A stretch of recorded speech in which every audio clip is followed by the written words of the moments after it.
Makanya saya tuh pernah suatu saat berpikir, kenapa ada hadis orang miskin tuh masuk surga lebih dulu 500 tahun ketimbang orang kaya. Dulu saya janggal. Ternyata kalau orang miskin tuh komunitasnya itu utang beras, jadi urusan nyawa. Jadi sekali menolong temannya itu urusan nyawa, karena sesama miskin tuh pinjemnya urusan nyawa. Beras, minta anterin ke rumah sakit pas sekarat. Kalau orang kaya itu ngantri rumah sakit karena mau ke salon, penyakit kulit, kan nggak penting-penting gitu.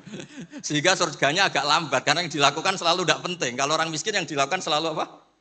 Penting. Tapi masalahnya zaman akhir orang miskin banyak melakukan yang tidak penting, itu masalah. Itu masalah itu. Itu nggak sesuai rencana Nabi. Inginnya Nabi itu kalau sudah miskin ya selalu apa? Penting. Ternyata banyak orang miskin yang perilakunya tidak penting. Nah sekarang itu krisis keilmuan karena agama ini diambil oleh, ya bisa dikatakan hal-hal yang besar. Kayak acara-acara yang besar apa. Meskipun ini pas acara besar, justru itu saya fair ngomong ini supaya sama-sama ingat. Jadi yang dikatakan agama itu nuroy yamsi bihi finnas, menjadi nur yang menyinari hati manusia. Bukan tentang ormas besar, masjid besar, kampus besar, itu bagian dari itu. Tapi ini bukan segala-galanya. Sehingga semua orang itu perasaan hubungannya dengan Allah itu privat. Tidak diambil alih oleh ormas besar atau lembaga besar atau komunitas besar.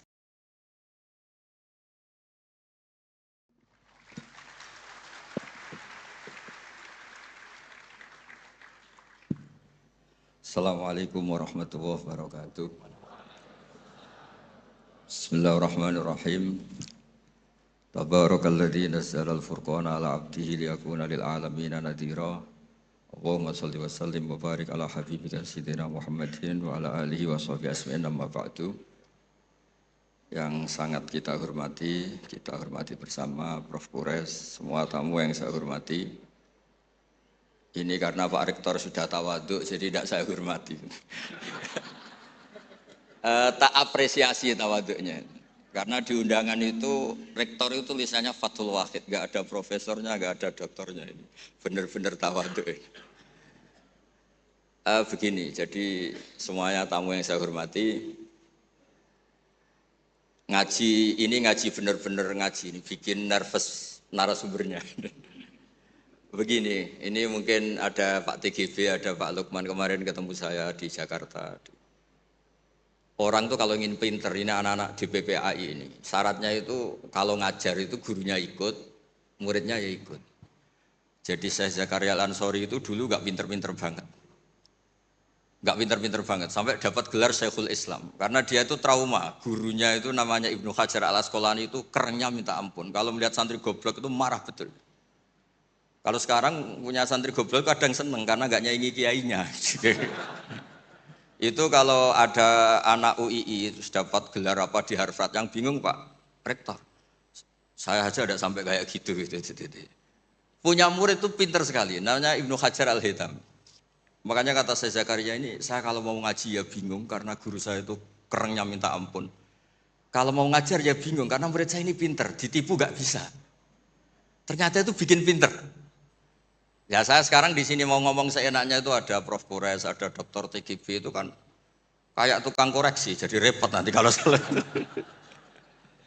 Terus yang ngaji-ngaji di sini itu juga lebih pinter lagi. Pokoknya mintanya itu masuk surga lewat arahnya Gus Pak. Bikin arahan masuk surga itu kan ya tidak gampang. Tapi saya pastikan delalah Nabi hanya ngendikan mangqala la ilaha illallah dakhalal jannah. Saya sering komplain ya sama beberapa orang-orang soleh. Saya komplain betul, bukan komplain nanti komplain betul. Dia itu ngijazahi saya wiridan la ilaha illallah panjang terus ruwet.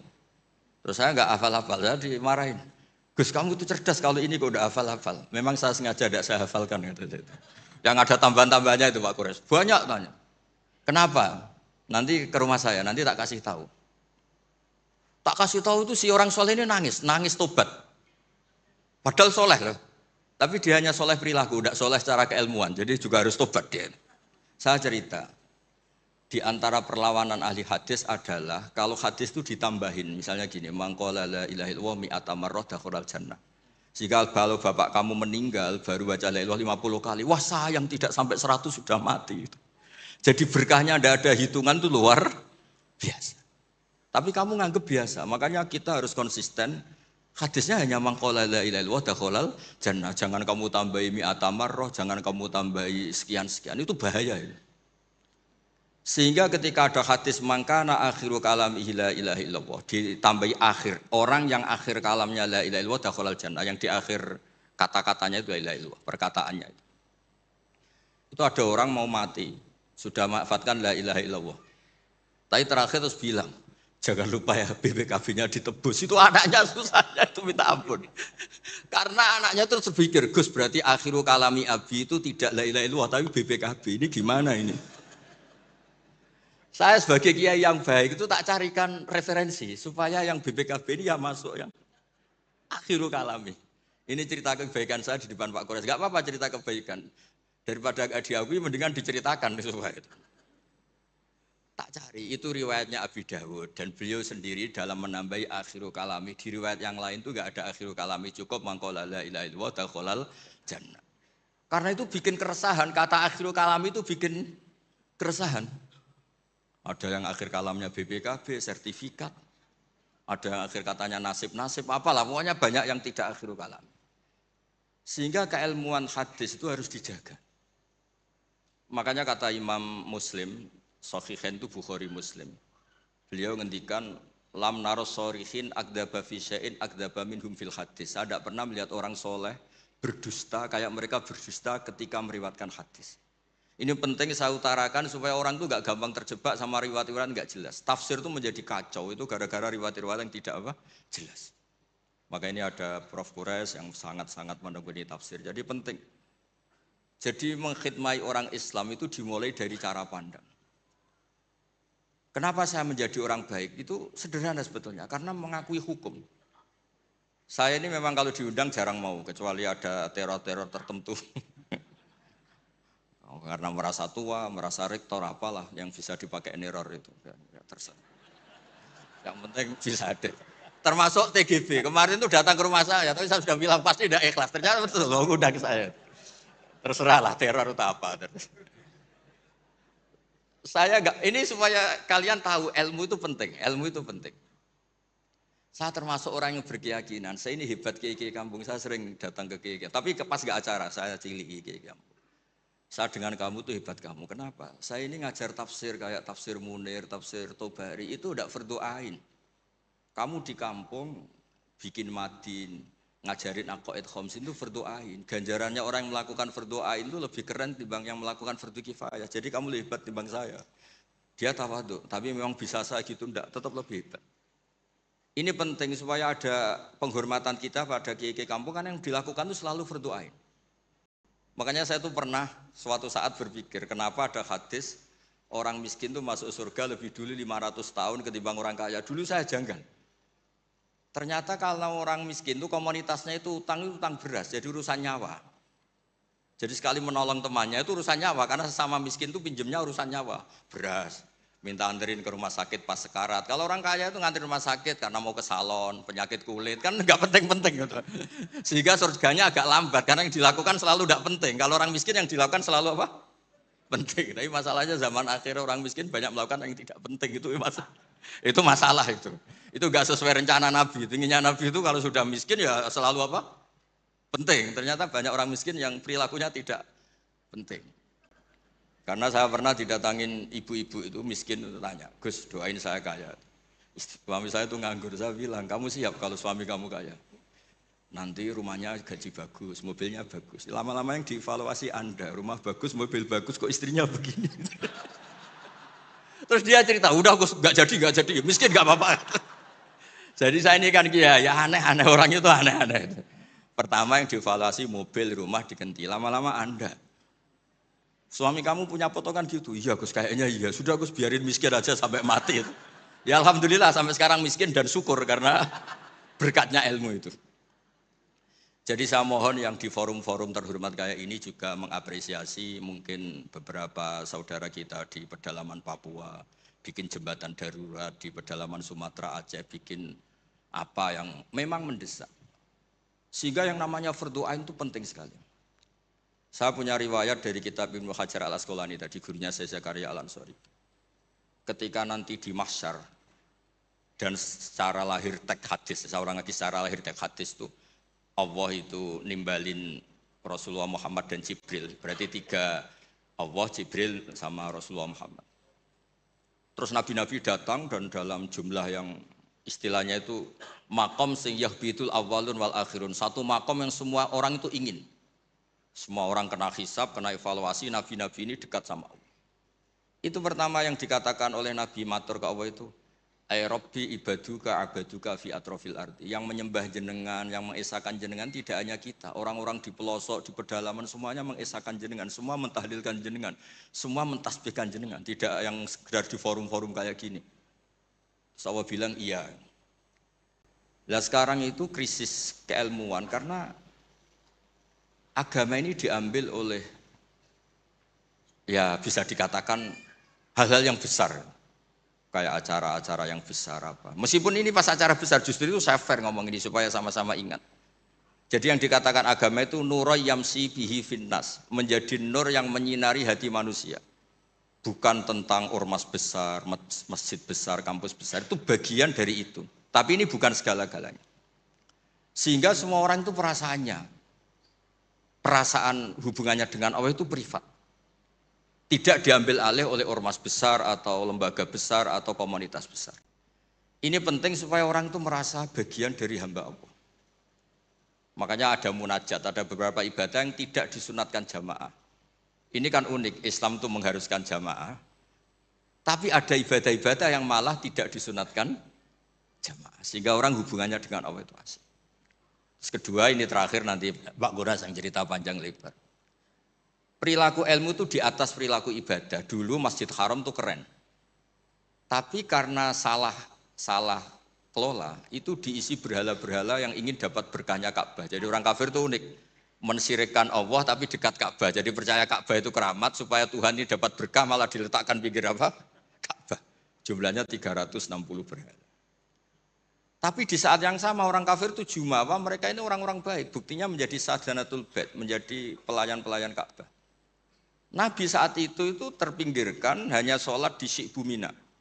Nabi dengan para sahabat itu makan daun, makan apa, dan sholat di Syi'bu Mina. Tidak di tempat yang terhormat yaitu Al-Masjidil Haram. Ketika para orang kafir Jumawa bilang, bagaimana Muhammad orang terhormat sementara dia ibadah saja di lereng-lereng gunung. Sementara kita adalah sadanatul bait, kita adalah ahlu sikoyatil had. Ini supaya teman-teman yang enggak ditakdir jadi kayak Pak Lukman, Menteri Agama. Itu Menteri Agama itu ya repot. Dia agamanya formal, terus kayak Gus Bak enggak formal itu kan ya repot juga itu. Makanya saya ini enggak pati berani sama Menteri Agama. Nanti dia anggap Islam saya tidak formal kayak. Itu terus Allah ngendikan aja'altum siqayatal haji wa imaratal masjidil haram kaman amana billahi wal yaumil akhir wa jadab. Allah itu bela Nabi. Jangan pernah pakai ukuran bahwa ibadah haji merawat Baitullah itu menjadi ukuran lebih baik. Ukuran lebih baik adalah ketika itu orang ibadah secara benar, yaitu tauhid. Ini orang sudah lupa bahwa pernah Allah itu ngeritik siqayatal haji wa imaratal masjidil haram. Makanya saya itu kalau ngelepas haji itu dulu sering ngelepas haji orang umroh. Sekarang kayaknya orang-orang trauma. Karena saya kalau ngelepas haji itu begini. Kalau menurut hadis yang sering dipasang di BRI, di BNI itu al-hajjul mabrur laisa lahu jazaa'un illal jannah. Itu populer sekali hadis itu. Terus ini ngelepas orang haji, saya ngomong gini ngelepas orang haji. Tapi jenengan yang fakir sabar juga surga. Ibu-ibu nyabarin suami yang enggak jelas juga surga. Suami-suami yang nyabarin cerewetnya istri juga surga. Orang ingin haji enggak kesampaian tapi enggak ngomel-ngomel sama Allah juga surga. Kayaknya yang punya rumah itu kayak kecewa gitu. Terus saya bilang enggak tahu terus saya bilang jenengan angsal kecewa kalian kulo, yang saya takutkan tuh kalau Allah yang kecewa kata saya itu karena saya diundang orang haji terus dalil-dalil haji yang lain ngenes karena enggak bisa haji kata saya gitu. Ternyata betul. Hampir semua yang hadir itu ngapresiasi saya. Gus matur nuwun Gus. Biasanya kiai-kiai itu kalau diundang untuk haji, dalilnya haji terus bikin kita nelongso, bikin kita tersiksa karena kayak yang masuk surga itu yang haji saja kita ada masuk surga. Semenjak itu sudah terkenal. Jangan undang Gus Bak kalau ngelepas haji kan. Saya itu punya kitab makalahnya Abdul Hasan Asyadili yang menjadi Thariqah Asyadili yang terkenal. La tansur ilmaka liyusaddiqakan nas walakin insur ilmaka liyusaddiqaka Allah. Kamu jangan pernah menyebarkan ilmu supaya diapresiasi manusia, tapi sebarkan ilmu supaya diapresiasi Allah Subhanahu wa taala. Makanya saya tetap, meskipun kata orang banyak saya ini kiai terkenal, saya itu merasa ibadah saya itu ikrar, mengakui fungsi-fungsi kiai yang di kampung-kampung. Mereka itu, saya pernah punya teman itu nyuwun sewu, gobloknya itu enggak ketulungan. Dia itu kerja di tengah hutan, saya tidak tahu ilegal logging apa enggak, tapi kerjaan di tengah hutan. Dulu enggak ada HP, saya disuratin. Gus, gimana Jumatan di tengah hutan? Saya bilang, kamu kan pernah ngaji, kalau enggak kampung enggak apa, enggak usah Jumatan, duhur saja. Masalahnya komunitas saya bilang, wong Jumat kok duhur, jadi mintanya Jumatan. Aduh. Pakai surat karena dulu nggak ada telepon, nggak ada. Saya bilang ya nggak apa-apa Jumatan. Dia masih punya sisa-sisa ilmu. Katanya kalau nggak 40, nggak kampung, nggak wajib Jumatan.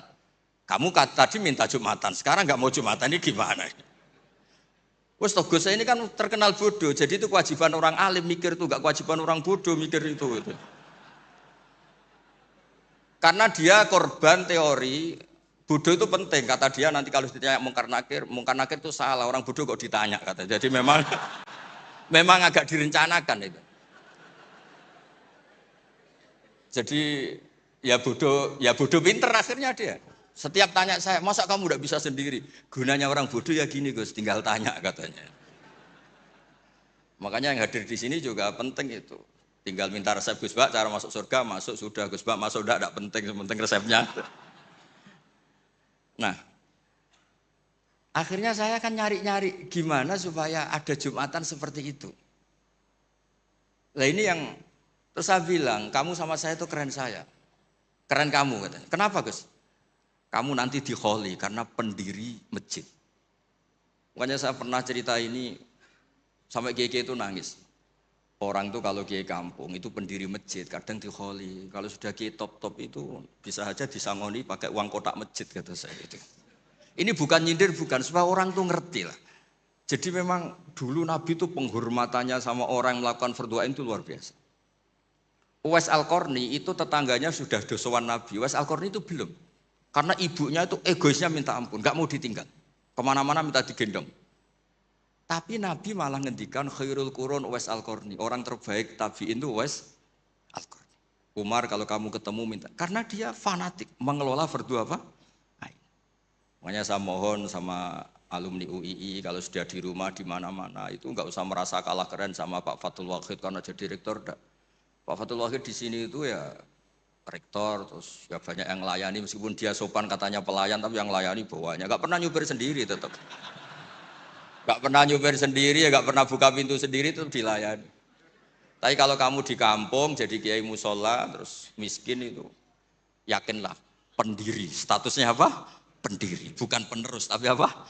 Pendiri. Pak Fathul Wahid hanya apa? Penerus.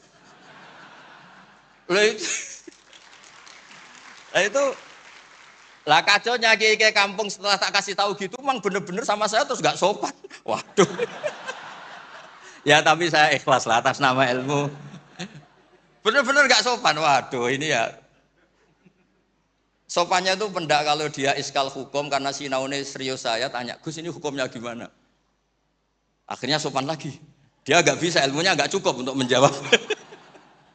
Ya tapi apapun itu yang namanya ngaji itu pengakuan ikrar. Jadi penting, makanya kan diantara hebatnya Rasulullah SAW itu kata Imam Ghazali, enggak ada pemimpin justru kena khitab wakhfid janahaka liman ittaba'aka minal mu'minin. Muhammad, kamu harus merendahkan diri kamu liman ittaba'aka, sama orang yang ikut kamu, sama santri kamu, sama orang yang percaya sama kamu.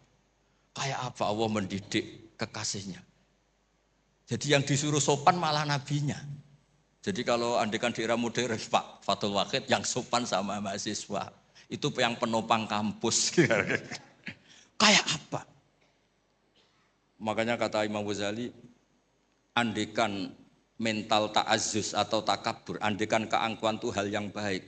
Lama amarallahu ta'ala habibahu biqauli ta'ala wakhfid janahaka limanit taba'aka minal mu'minin. Nah tentang visi ya, visi itu gampangnya tadi. agama ini kan menentukan halal haram. Zaman apapun, teknologi apapun, mesti pertanyaannya ini kalau baik ya halal, kalau buruk ya haram.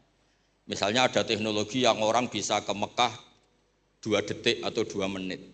Orang tetap pertanyaannya, saat itu ibu kamu sekarat apa enggak? Anak kamu sakit apa enggak? Punya kewajiban fardu ain apa enggak? Kalau punya fardu ain kamu tinggal pasti orang nganggap masalah.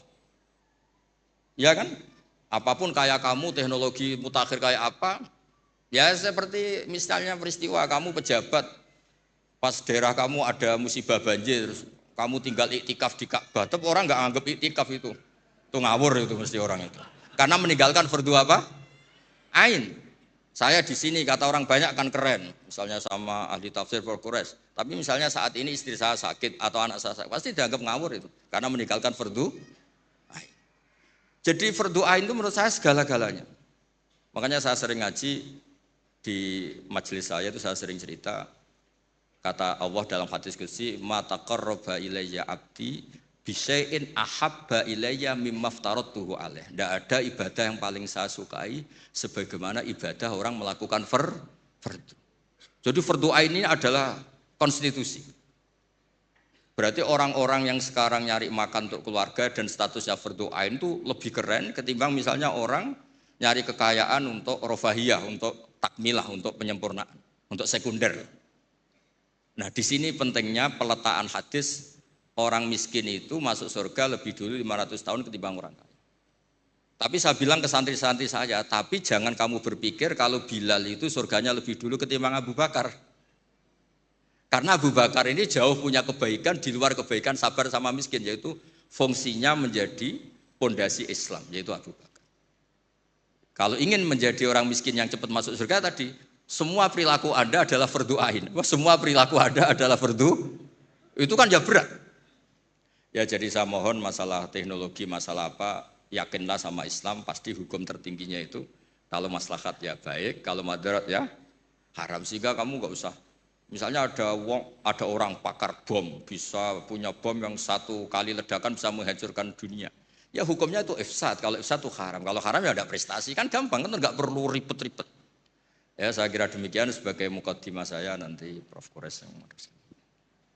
Assalamualaikum warahmatullahi wabarakatuh. Waalaikumsalam warahmatullahi wabarakatuh. Terima kasih Gus Ba. Selanjutnya kami mohonkan Prof. Quraisy untuk memberikan tausiahnya. Ya.